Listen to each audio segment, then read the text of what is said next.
시청자 여러분 안녕하십니까? 생생토론 조용호입니다. 헌정사상 두 번째 대통령 탄핵 그리고 조기 대선, 격변의 정치 상황 속에서 제21대 대통령 선거가 마무리됐습니다. 오늘 생생토론에서는 새 정부 출범 직후 이번 대선이 정치권에 남긴 숙제는 무엇인지, 그리고 충청권이 풀어나가야 할 과제는 무엇인지 함께 짚어보겠습니다. 나와주신 분 소개해드립니다. 최호택 배재대학교 행정학과 교수 나오셨습니다. 안녕하세요. 이희성 단국대학교 정책경영대학원 교수 시간 내주셨습니다. 안녕하세요. 네, 이어서 권호철 중부대학교 교양학부 교수 자리하셨습니다. 안녕하세요. 먼저 준비된 영상 보신 뒤 본격적으로 얘기 나눠보겠습니다.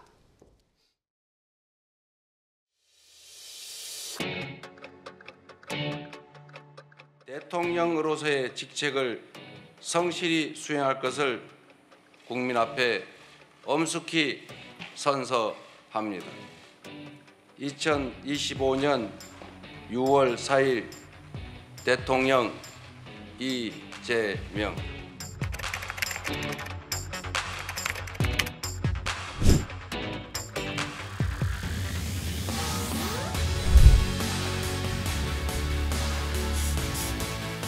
다른 색깔의 옷을 잠시 입었을지라도 이제 우리는 모두 위대한 대한민국의 대한국민들입니다. 함께 갑시다.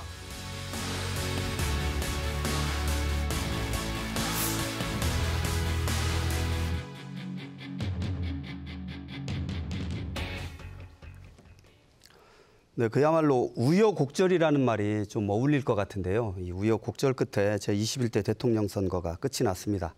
이재명 대통령께서 당선이 되셨고요. 이제 대통령으로서의 인수위가 이번에는 없죠. 인수위 없이 바로 대통령 직무를 이제 시작을 했는데, 먼저 이번 21대 대통령 선거의 어떤 정치적인 사회적인 의미를 한번 짚어보도록 하겠습니다. 최 교수님, 이번 대선 과정 그리고 그 이후 좀 어떤 의미를 좀 정치적으로 좀 찾아볼 수 있을까요? 예, 지난 6개월 동안 우리가 12.3 계엄으로 인해서 사회가 상당히 혼란스러웠고요. 또 거기에 따라서 국민들의 삶도 상당히 좀 어려운 측면들이 많이 있었는데, 그렇죠. 이번 그 대선이 끝남으로 해서 사실 그런 것들이 좀 말끔하게 정리가 됐으면 이제 그런 바람을 가지고 있는 거고요. 이번에 이제 표심의 결과를 놓고 봤을 때 아무래도 헌정 질서의 회복, 또 내란 세력에 대한 심판의 의미가 상당히 큰 선거 결과가 아닌가 싶습니다. 지금 우리 국민들은 또 경제적으로 엄청나게 좀 어려워하고 있거든요. 그래서 일할 수 있는 정부를 선택을 해서 빨리빨리 우리 그 민생을 살릴 수 있는 그런 길을 찾은 것이 아닌가 싶습니다. 일할 수 있는 정부라고 하는 것은 만약에 김문수 국민의힘 후보가 당선이 됐다라고 한다면 사실은 또 이 윤석열 대통령과 똑같은 상황들이 발생할 수가 있는 거예요. 그러면 국민들 입장에서는 속만 타는 거고요. 또 국가는 국가대로 망가지니까 그것보다는 차라리 완팀을 만들어줘서 정말 우리가 원하는 것들을 한번 시원하게 하게 기회를 준 것이 아닌가 하는 생각을 좀 해보는 거고요. 또 이번 선거에 여러 가지 우리가 이제 의미를 찾아볼 수 있다고 하는 것은 사실 이제 선거에 있어서 우리가 왜 정책, 인물, 구도를 따지지 않습니까? 그 중에서 가장 중요한 것은 사실은 이제 구도예요. 이번 같은 경우에도 이 김문수 국민의힘 후보하고 이준석 개혁신당 후보가 끝까지 단일화 얘기를 했는데 결과적으로는 단일화가 이루어지지 않았잖아요. 그러니까 구도 자체가 일단은 더불어민주당 이재명 후보가 유리한 그런 상황으로 갈 수밖에 없었던 그런 선거였다. 그래서 처음 시작부터 끝까지가 그냥 이렇게 비슷하게 결론이 난 그런 선거였고요. 또 뭐 잘 아시지만은 우리가 87년도 사실은 이제 직선 이후에 이 충청권에서 이긴 후보는 반드시 대선에서 이긴다라고 하는 그 진리가 이번에도 이제 통한 것 같아요. 그러니까 대전, 충남, 세종 또 충북까지도 이 더불어민주당 이재명 후보가 완벽하게 이겼기 때문에 이번에 이제 스윙보트 역할을 충분히 했다는 건데 그리고 이제 국민의힘 입장에서 봤을 때는 사실은 이 분열의 조짐이 많이 보이지 않습니까? 그러니까 후보를 결정하는 과정 속에서도 분열이 갈등이 있었고요.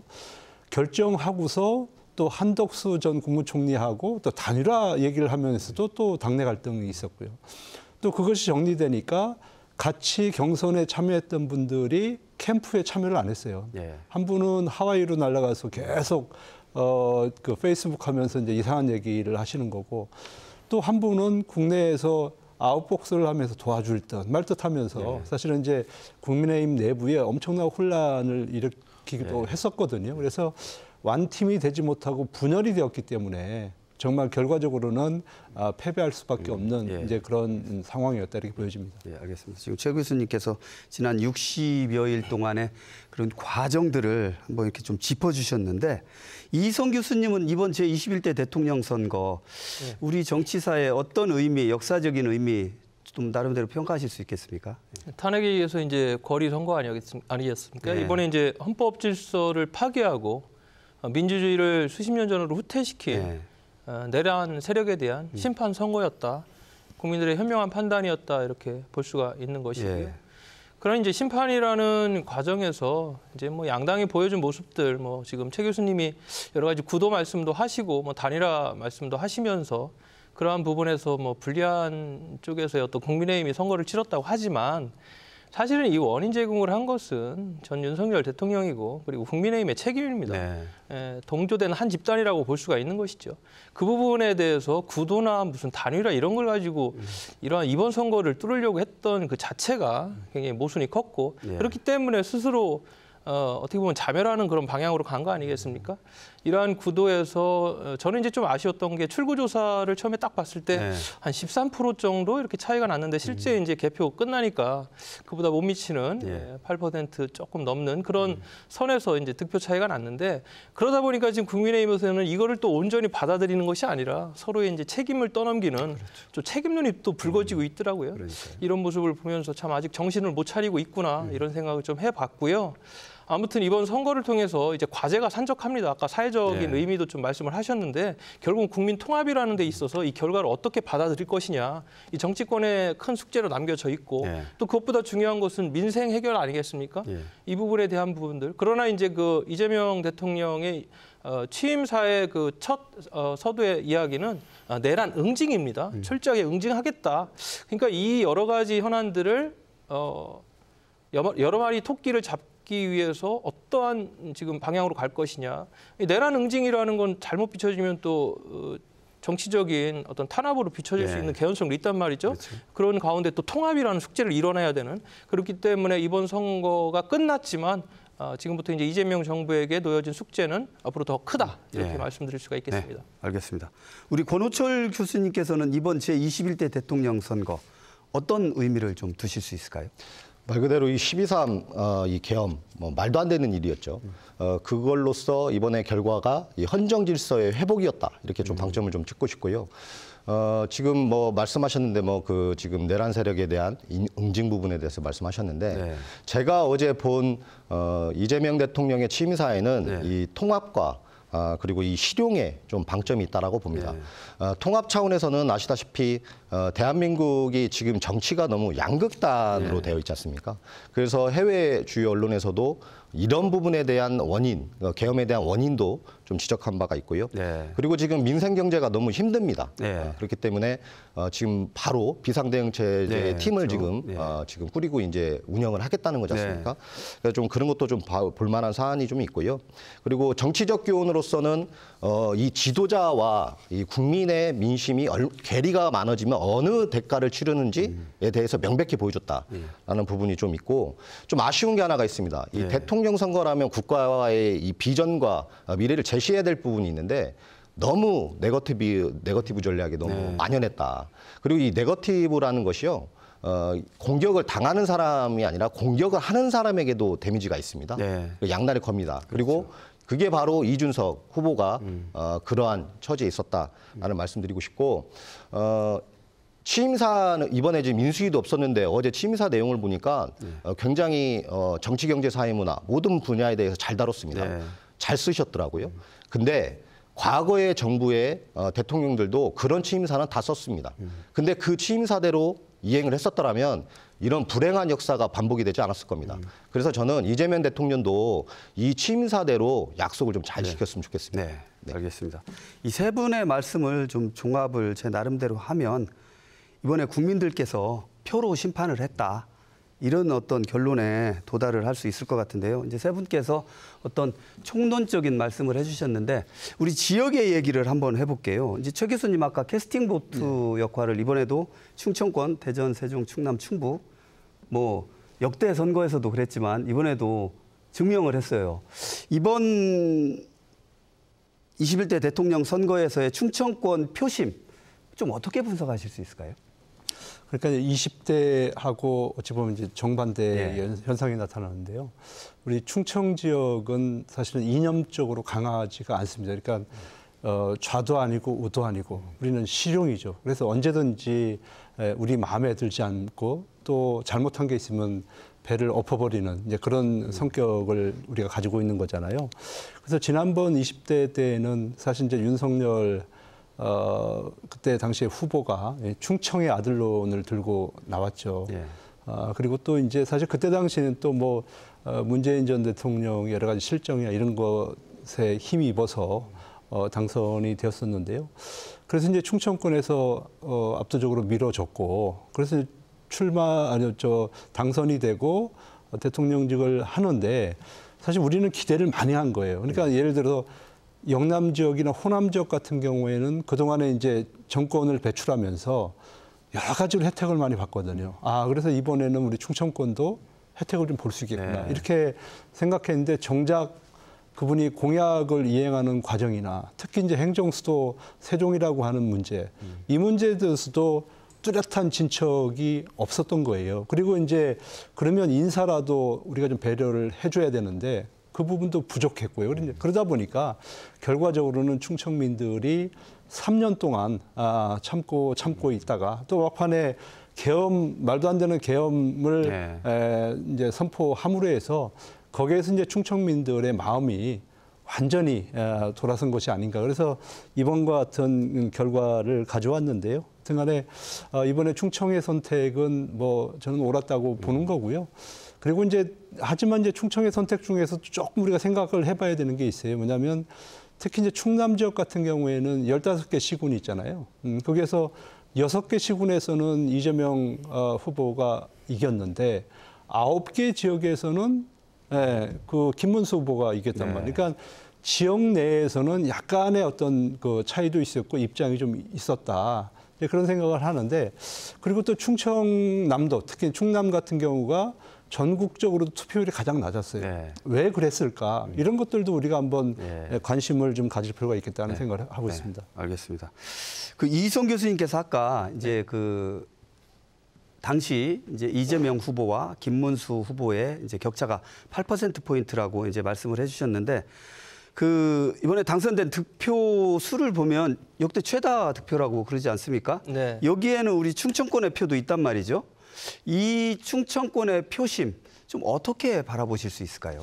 충청권도 대전, 세종, 충남이 좀 다른 모습으로 나타났고 대전 같은 경우는 이제 전국 득표율에 좀 비슷한 조금 낮았습니다만 한 8%대니까요. 비슷하게 나왔고 세종에서는 20% 이랑 많이 벌어졌어요. 근데 충남 같은 경우는 3%대로 좁혀졌단 말이죠.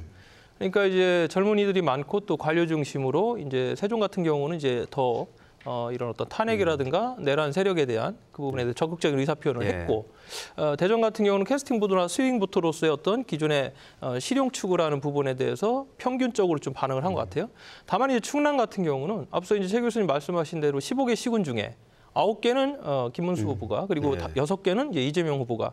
그러니까 지금 우리가 전체적으로 전국 구도를 볼 때는 동쪽과 서쪽이 이렇게 완전히 분화된 형태로 이렇게 빨강 파랑이 나눠졌는데, 그거에 대한 축소판이 충남에 이렇게 들어온 듯한 모습이 보이는 거죠. 그거는 이전에 이제 총선도 그런 모습이었어요. 그러니까 일종의 충남이라는 지역이 뭐라고 해야 될까요? 일종의 보수와 진보가 함께 충돌하면서 어디에도 표를 몰아주지 않는 굉장히 실용적인 투표를 하고 있는데 이게 이제 다음에도 좀 그렇게 갈지는 모르겠습니다만은 그렇기 때문에 충남에서 보수라고 하는 분들이 비상계엄이나 탄핵에 동조는 할 수 없으나 그래도 진보 쪽에 표를 줄 수는 없다라는 것 때문에 투표장에 나갔는데 그렇기 때문에 전체적으로 좀 전국보다 좀 투표율이 낮아진 게 아닌가. 예, 저는 그렇게 판단하고 있습니다. 물론 충남의 투표율이 이제 낮았지만 우리 충청권 유권자들께서 견제와 균형을 적절하게 조화롭게 선택하신 게 아닌가 이런 의미로 뭐 제 나름대로 좀 해석을 해보겠는데요.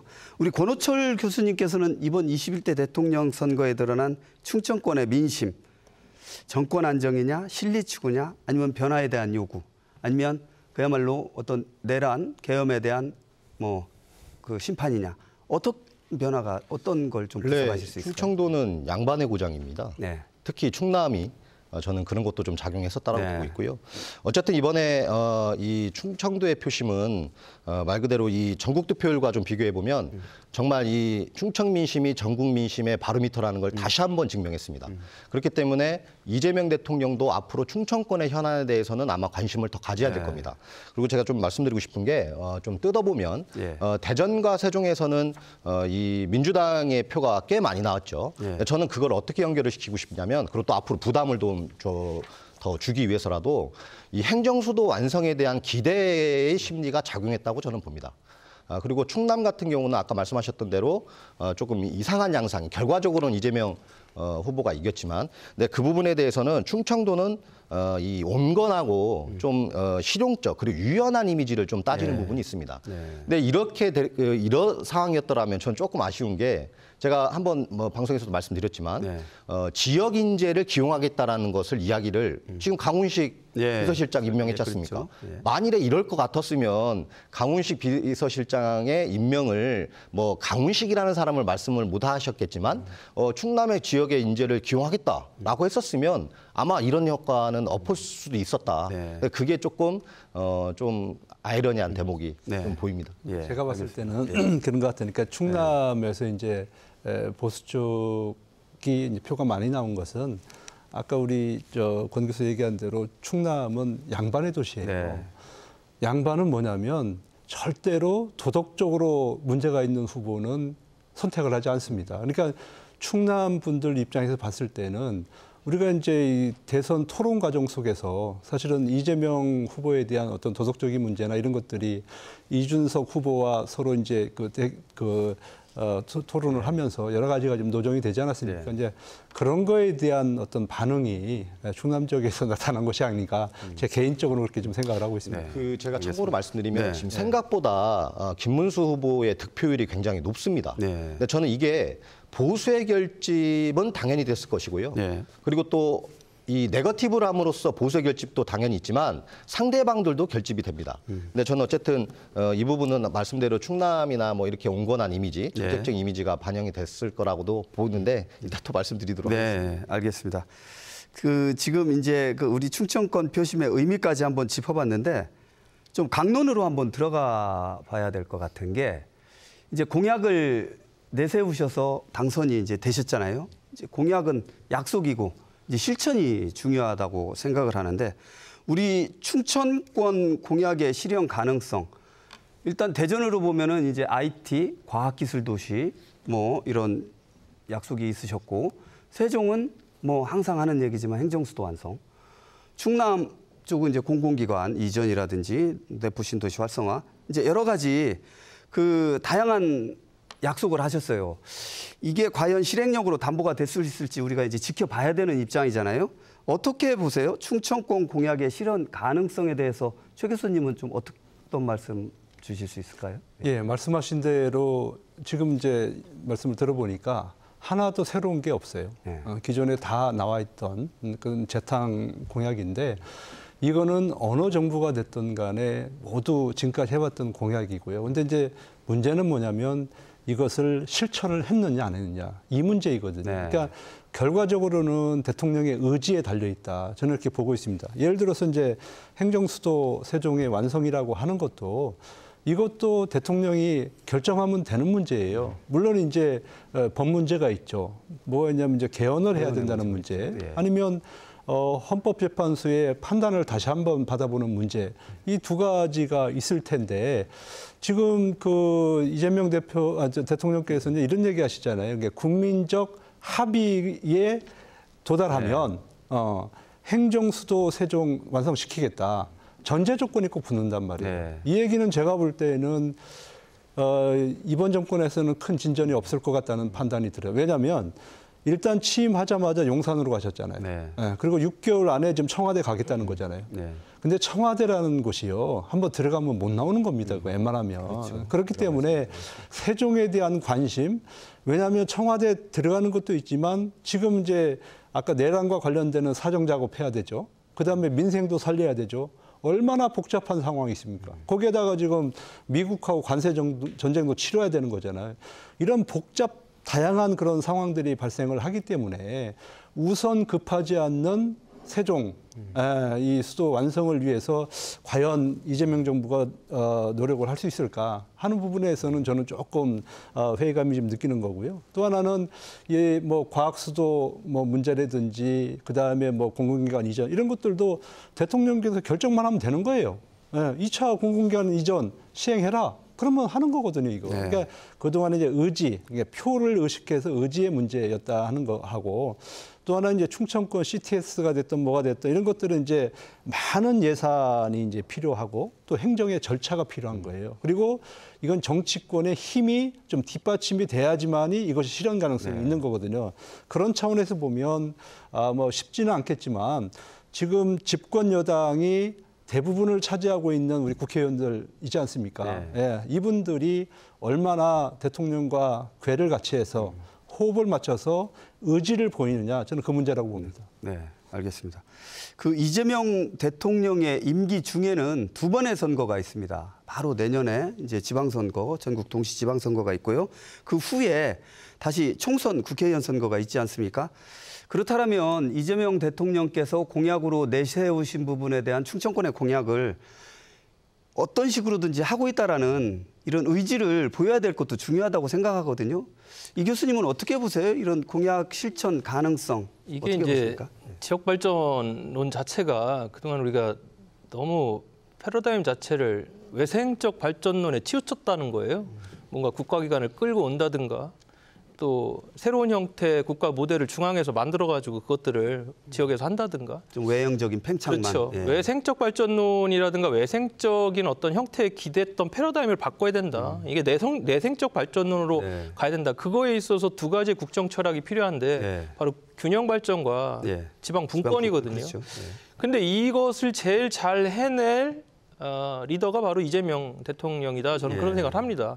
그런 관점에서 접근을 해야만이 다른 지역, 호남이나 영남도 똑같은 상황이라는 것이죠. 그렇죠. 그럼 무엇을 가지고 수도권에 있거나 어떤 발전 모델, 중앙에서 만드는 발전 모델을 서로 유치하겠다고 싸우면 이거는 정치권에서 해결이 안 되는 겁니다. 왜냐하면 각자의 어떤 정치적인 이해관계가 얽혀 있기 때문에.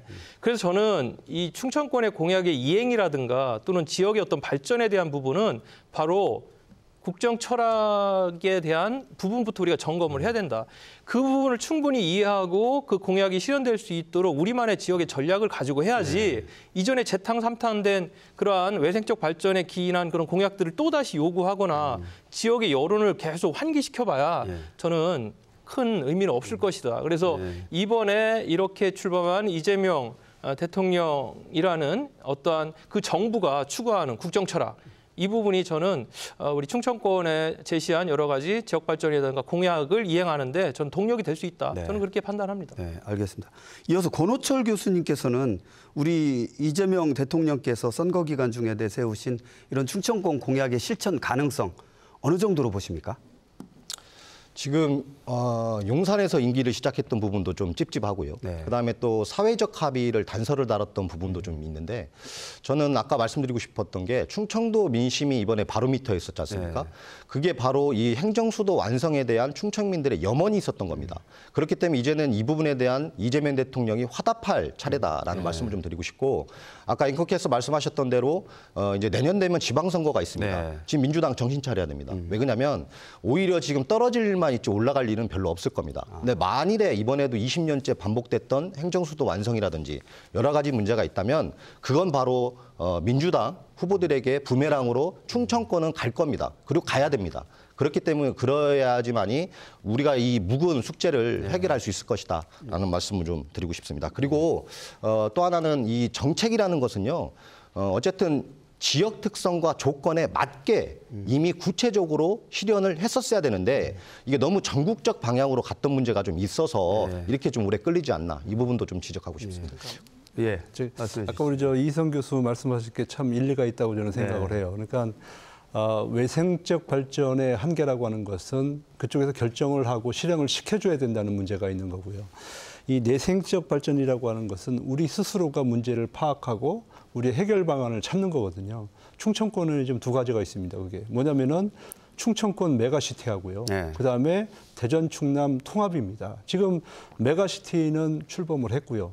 또 행정통합은 지금 진행 중에 있습니다. 이거는 이제 내재적 발전이거든요.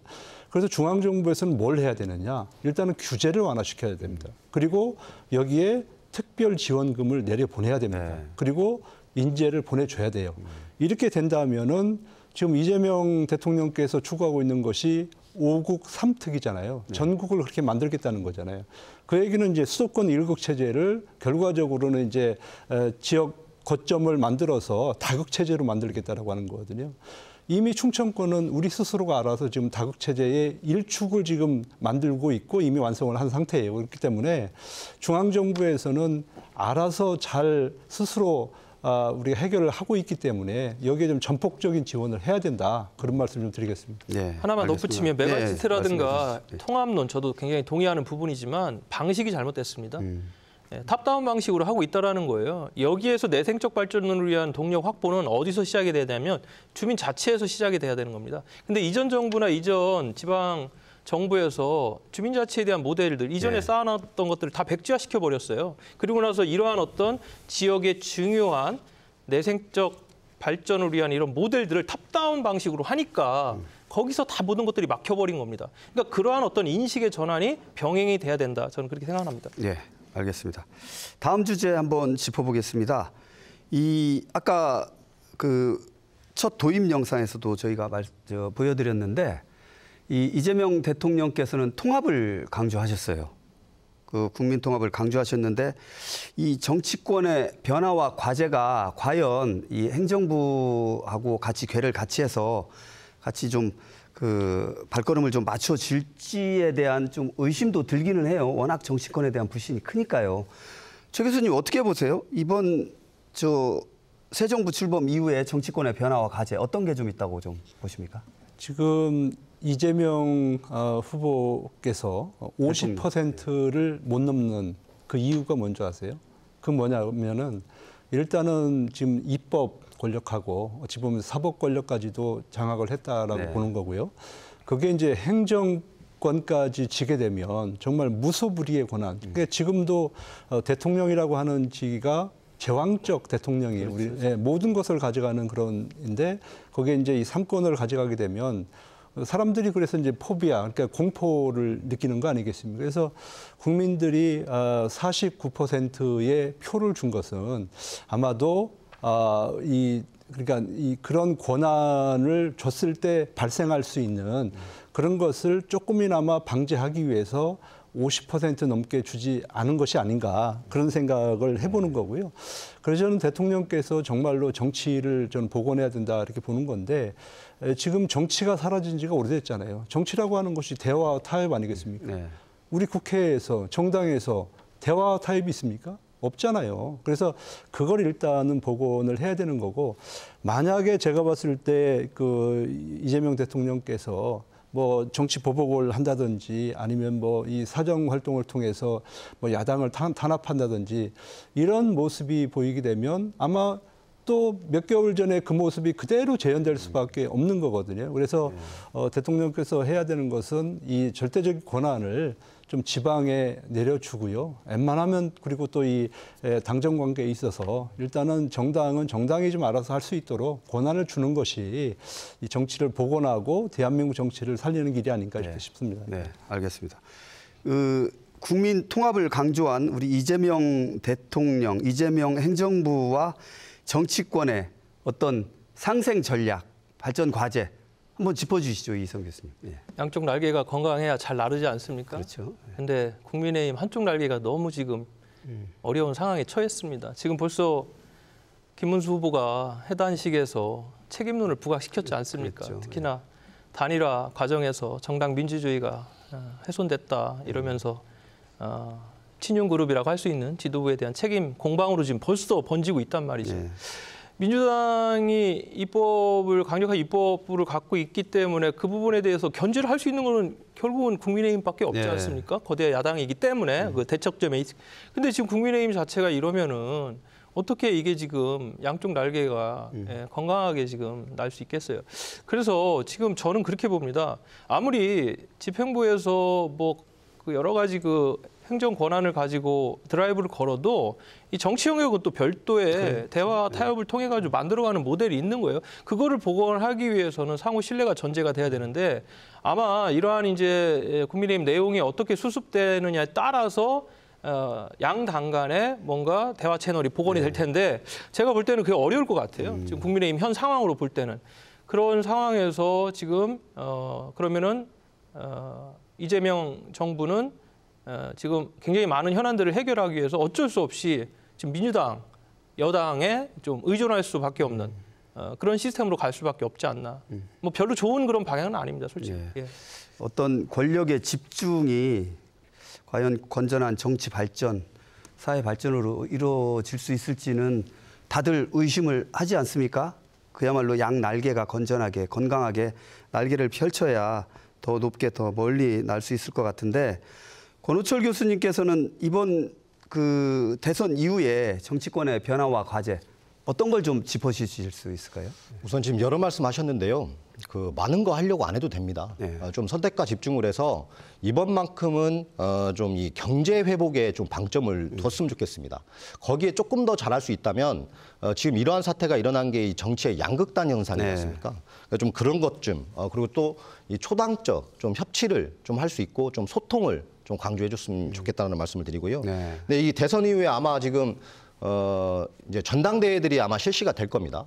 근데 지금 벌써 원래대로라면 국민의힘은 이미 책임을 지는 사람들이 나왔었어야 되는데 지금 지도부도 그대로 있지 않습니까? 네. 원내대표만 사퇴했습니다.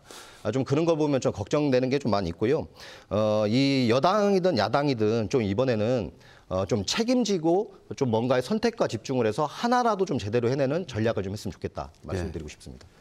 그 지금 말씀해 주신 대로 이제 중앙 정치가 변해야 지역 정치도 같이 변하고 그거에 발맞추는 우리 그 정치권의 발전이 좀 이루어질 텐데 우리 이런 지금 여소야대 정국이잖아요. 그리고 여대야소. 여대야소, 예, 여대야소 정국. 근데 또 이 여당이 좀 거대 여당입니다. 이런 상황 속에서 우리 충청권의 지역 전략, 이 정치권 나름대로의 전략 좀 어떻게 좀 풀어나가야 될지 어떤 해법이 좀 있을까요? 최 교수님 어떻게 보세요? 그동안에 우리 충청권에서는 인내하면서 많은 정치인들을 사실은 키워왔어요. 네. 특히 이제 기존의 야당을 중심으로 해서 그렇게 성장을 해와서 지금은 여당이 됐죠. 뭐 5선 국회의원부터 해가지고 이제 지금도 이번에 보면은 이제 뭐 대통령 비서실장도 네, 되고요. 나오셨죠. 또 선거 과정 속에서 또 대변인 역할을 하셨던 또 조승래 네. 의원도 계시고 또 이제 박범계 의원도 계시고요. 정말 굵직굵직한 그런 인재들이 많은데 저는 이제 한 가지 좀 아쉬운 게 이분들이 중앙 TV에는 자주 나오는데요. 지역을 위해서 뭔가 시원하게 뭘 하나 했다는 얘기를 들어본 적이 없어요. 저는. 그러니까 이제 아마 그랬을 것 같아요. 지금 지방의 그 광역자치단체장들이 전부 국민의힘이다 네. 보니까 서로 사실 이제 돕지를 못하는 것 같아요. 그러니까 돕는다라고 하는 것은 서로에게 이득을 주고 또 다음 선거 때 불리하게 작용을 할 수 있다라고 생각을 할 수도 있는 거고 또 하나는 우리가 힘을 가지고 있는데 왜 당신이 와서 좀 없어도 하고 좀 구하기도 하고 왜 이런 제스처를 안 해? 그러니까 내가 왜 굳이 알아서 그걸 줘야 돼? 당신들이 와서 얘기를 해야 되는 거지. 아마 이런 뭐 관계적 상황도 연출이 될 수 있을 것 같은데요. 그러나 우리 충청민들은 아까 제가 말씀드렸잖아요. 실용을 되게 강조한다고요. 우리는 백묘, 흑묘예요. 사실은 검은 고양이든 흰 고양이든 매를 잘 잡는 그런 고양이가 중요한 거 아니겠습니까? 그렇기 때문에 지금 뭐 우리 여야가 나눠져 있지만 우리 지역민들 눈에 봤을 때는 지역 발전을 위해서 어느 국회의원이 열심히 하느냐, 또 어느 자치단체장이 열심히 하냐, 이런 걸 지금 계속 체크리스트에 체크를 하면서 내년 지방선거를 또 기다리고 있는 거거든요. 그래서 정말 유불리를 떠나서 지역 발전을 위해서 중앙 그 국회의원들하고 지역의 광역자치단체장들이 서로 좀 화합해서 지역의 문제를 좀 해결했으면 좋겠다 하는 생각을 가지고 있습니다. 네. 지금 말씀해 주신 부분이 이제 중요한 것 같은데 지역 정치인들께서 진짜 당지 장략을 떠나가지고 좀 협력을 좀 했으면 좋겠다라는 말씀이신 것 같은데 권 교수님 어떻게 보세요? 그래서 지금 그거기에 이제 더불어 제가 드리는 말씀인데요. 지금 충청권이 좀 특수한 상황인 게 정치적 환경이 시도지사는 지금 국민의힘이고 그렇죠. 민주당은 거의 국회의원은 다수가 민주당이지 않습니까? 그래서 지역 현안에는 여야가 없어야 된다는 정신이 기본 바탕으로 깔려 있어야 됩니다. 그리고 이번에 다행히도 이 충청권의 이 강훈식 의원이 비서실장으로 임명이 됐지 않습니까? 저는 그분은 아마 본인의 개인적으로는 영광일지 모르겠으나 아마 잘 되면 좋은 거지만 안 되면 크게 피해를 볼 수 있다. 그냥 그런 사명감을 갖고 좀 임했으면 좋겠고요. 이번만큼 아까 말씀드렸던 대로 좀 시도지사와 민주당 국회의원들이 이 충청권 공약사항에 대한 TF팀을 좀 공동체제로 좀 꾸렸으면 좋겠어요. 좀 그런 자세라도 좀 보여주면서 다가가야지 이거를 좀 헤쳐나갈 수 있지 않냐. 그게 전략이지 않을까라는 생각이 좀 듭니다. 이희성 교수님은 어떻게 보세요? 좀 초당점 협력 가능할까요? 우리 내년 지방선거 뭐 1년도 안 남았는데 그게 가능하겠습니까? 처음에도 힘들었는데 그거 우리 계속 얘기했잖아요. 근데 이제 지방정부와 지역 국회의원들이 당이 다르다 보니까 특히나 이제 윤석열 정부 때 그 대립은 더 심했죠. 아니 뭐 지금 대전시장 같은 경우는 지역 국회의원들하고 뭐 간담회는 고소하고 어떤 정책 협의회조차 안 했다는 거 아닙니까? 그 중요한 예산 따는 그 시점에도. 근데 뭐 지금 지방선거 1년도 안 남았는데 그때 되겠습니까? 저는 그래서 뭐 이런 문제를 해결하는 뭐 우리 지역에 있는 주민들, 시민들을 위해서는 지방정부와 지역 국회의원들이 저는 한 당이 됐으면 좋겠어요. 그런 지금 지역들, 뭐 우리가 영남이나 그런 지역들은 지역 발전 견인합니다. 원팀 되는 것이죠. 그리고 지금 그거야 이제 내년 지방선거 얘기니까 좀 넘어가 보면 지금 현재로는 지금 이재명 정부의 대통령실 그리고 이제 내각에 얼마나 우리 지역의 인사들 유력한 정치인들이 좀 포함이 되느냐 이게 실질적인 지역 공약이라든가 지역의 어떤 현안을 풀 수 있는 가장 중요한 부분인 것 같습니다. 지금 자연스럽게 지금 지역 정치권 얘기하면서 지금 말씀하셨잖아요. 1년도 안 남았어요. 이제 지방선거가 그야말로 이제 조금 지나면. 이제 이 대통령 선거 구도가 자연스럽게 지방선거 구도로 이렇게 어떤 흐름을 탈 것 같은데 이번 제21대 대통령 선거 이후에 우리 지방선거 구도는 과연 어떻게 형성이 될지 이것도 관심사거든요. 최 교수님 어떻게 보고 계십니까? 지금 기준에서 봤을 때 내년 지방선거는 더불어민주당이 절대적으로 유리할 것이다. 저는 이렇게 보고 이유가 있습니다. 있을까요? 아무래도 이제 그 권한이 강한 그러니까 소위 말하는 원팀이잖아요. 대통령도 더불어민주당, 국회의원도 더불어민주당. 이기 때문에 아마 지방 권력까지 가져오게 되면 정말 오리지널 원팀이 되는 거고 그래서 당정 협의만 잘 된다라고 보면 이것은 이제 우리가 원하는 사업들을 추진할 수 있다라고 믿을 거예요, 국민들이. 그래서 뭐 그런 전략으로 더불어민주당이 나갈 텐데 그러나 이제 이 사람이라고 하는 것은 사실은 좀 간사하죠. 그러니까 조금이라도 제가 배가 부르면요, 또 배부른 척을 해요. 내가 조금이라도 누가 그래도요. 그러니까 연필 깎을 그 면도칼만 있더라도 사람이 달라진다는 거예요. 그렇기 때문에 아마 지금 더불어민주당은 상당히 조심을 해야 될 것 같고요. 적극적으로 지금 지자체에서 하고 있는 사업에 대해서 적극적으로 동조를 해야 된다. 그렇지 않으면 잘못하면은 내년 지방선거는 다시 국민들, 특히 시민들이 배를 뒤집을 수도 있다. 저는 그렇게 보고 있거든요. 그래서 얼마나 정말로 섬기는 자세로 지역 문제를 가지고 성의를 다하느냐. 이 문제가 내년 지방선거를 결정짓는 중요한 문제다 이렇게 보고 있습니다. 그 대통령, 그러니까 행정부와 입법부가 그 민주당이 이제 정권을, 그러니까 권력이 있지만 이 지방선거를 앞두고 나름대로 좀 액션이 있지 않을까요? 우리 충청권에도 이런 우리가 의도와 그 사업을 하니까 우리한테도 힘을 실어달라. 지방 권력에도 이런 좀 어필을 하지 않을까 싶은데요. 당연히 그걸 해야 되겠죠. 네. 당연히 해야 될 거고요. 그러나 기존에 보면 그것마저도 안 했거든요. 왜냐하면 이제 지금 광역자치단체장이 야당이다 보니까 혹시 그걸 넘겨줬을 때 야당 자치단체장의 성과 공으로 돼서 다음 선거 때 이분이 이제 그걸 활용할 수 있기 때문에 네. 이제 그런 것들도 고민을 하는 것 같은데요. 네. 그러나 우리 국민들은 다 알고 있어요. 그렇죠. 지역민들은 이게 누가 힘을 써서 이것이 완성이 되었고 이것이 지역 주민들에게 얼마나 보탬이 된다는 걸 알고 있기 때문에 저는 그런 걱정 없이 서로가 좀 지역 문제를 허심탄회하게 논의하고 해결해야 된다 이렇게 보고 있습니다. 네, 예. 알겠습니다. 이 지역의 문제가 우리 국가의 문제입니다. 이 지역 소멸 심각한 문제 아닙니까? 지역이 잘 살아야 우리 국가도 잘 사는 그런 동력이 될 것 같은데 우리 이희성 교수님은 어떻게 보세요? 앞으로 향후 이 지방선거 구도에 미칠 영향 그리고 앞으로의 전망 어떻게 바라보고 계세요? 대선 결과로만 본다면 세종은 뭐 민주당이 좀 유리하죠. 이번에 20% 이상 벌어졌고 또 이제 앞으로 1년간은 현 정부가 주목받는 그런 시점으로 가지 않습니까? 뭐 그런 여러 가지 부분을 보면은 세종 좀 더 유리하고 그다음 대전도 뭐 어느 정도 유리한 구도로 만들어질 수 있는데 충남은 좀 다른 문제 같습니다. 충남은 좀 박빙일 가능성이 높고 그리고 이제 그 민주당 내에서의 후보군들이 어떻게 추려지냐에 따라서 경쟁력이 있느냐 없느냐 아니면 친명이나 친이 그룹으로 이렇게 또 공천을 주느냐 그런 문제가 좀 있을 수 있고요.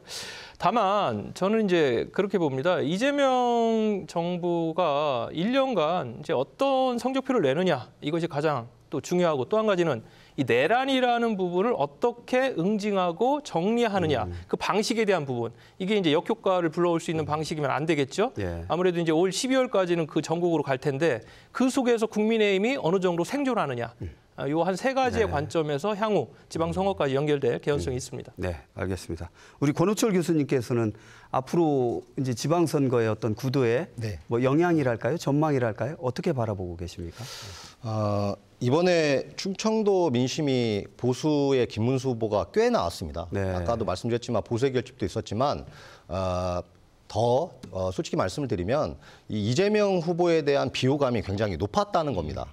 그것도 아마 한 몫을 충남에서는 했을 겁니다. 그렇게 보고 있고요.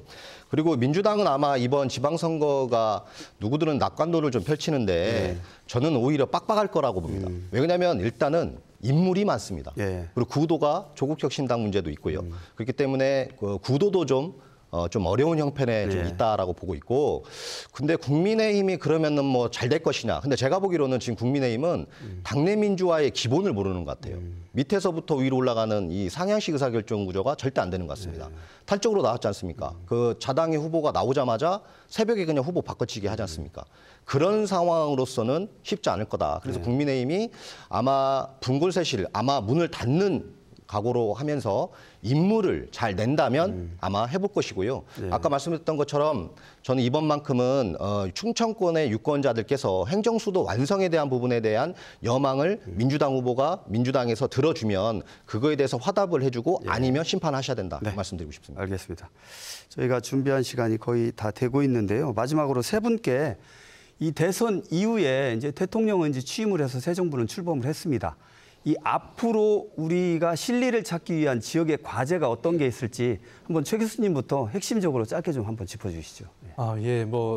참 중요한 말씀을 하셨는데요. 저는 이제 이재명 정부가 그 생각을 좀 해야 된다고 생각해요. 뭐냐면은 김영삼 정부 때 3당 통합을 해서 엄청난 권한을 가졌거든요. 그래서 그 권력으로 칼을 휘둘렀어요. 그 결과가 어떻게 됐습니까? 결국 IMF를 가져오게 되고 나라가 파탄이 나지 않았습니까? 이번도 잘못하면 너무 사정작업에 올인하다 보면 민생을 놓치게 되고 이렇게 할 수 있는 거거든요. 그런 차원에서 우리 이재명 대통령께서 초심을 잃지 말고 엊그저께 우리 저 취임사에 좋은 얘기들 많이 하셨잖아요. 그것을 해줬으면 좋겠고 아까 내발적 우리 발전 있지 않습니까? 우리 스스로 지금 만들어 놓은 그런 발전 중앙정부에서 권한도 좀 주시고요. 돈도 주고 또 규제도 풀어주셔서 정말 좋은 정부 만들 수 있도록 노력해 주셨으면 좋겠습니다. 알겠습니다. 뭐 지역의 과제뿐만 아니고 우리 이재명 행정부에 바라는 뭐 바람도 있을 것 같아요. 어떤 과제가 좀 있을까요? 예, 이성 교수님 먼저. 대선은 하루지만 지역 발전은 이제 5년 아니겠습니까? 예. 그에 대한 실행 프로세스를 갖는 것이 중요하다고 보고 누가 대통령이기라기보다는 지역이 무엇을 주도하느냐 이런 관점에서 좀 시민사회 영역들이 함께 의제 발굴을 했으면 좋겠어요. 그리고 성과를 공유하는 실행 공동체 이런 것들을 구성하는 것도 저는 필요하다고 보여집니다. 네, 알겠습니다. 말씀 감사합니다. 우리 권호철 교수님께서도 우리 지역뿐만 아니고 정치권의 과제 좀 어떤 게 좀 먼저 선행이 돼야 될까요? 말씀대로 아까 제가 드렸던 얘기처럼 대통령의 취임사가 어제 참 멋졌습니다. 네. 제가 좀 짧게 말씀드리겠습니다. 네. 그 취임사대로만 해주셨으면 좋겠습니다. 네, 알겠습니다. 예, 짧게 말씀해 주셔서 감사합니다. 이 다 함축이 된 것 같아요. 말씀에. 예. 토론을 마무리할 시간입니다. 제21대 대통령 선거는 끝났고 이재명 대통령의 임기도 시작됐습니다. 선거는 끝났어도 정치는 지금부터입니다. 충청권은 이번에도 주요 승부처로 떠올랐고 수많은 공약이 쏟아졌습니다.